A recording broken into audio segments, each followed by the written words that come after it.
A strong magnitude 4.8 earthquake occurred in the North Pacific Ocean 346 kilometers, 215 miles from Kamchatka, Russia, in the early morning of Thursday, May 29, 2025 at 5:46 a.m. local time, GMT +11.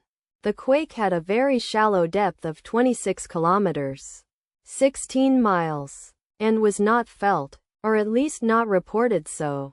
First to report, GFZ after 11 minutes.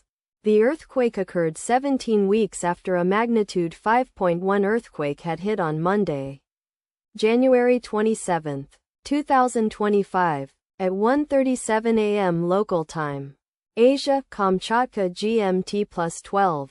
In 43 kilometers, 27 miles, distance to the northwest. Data source from Volcano Discovery. Did you feel it? Let us pray. May the earthquake that occurred not affect our brothers and sisters there.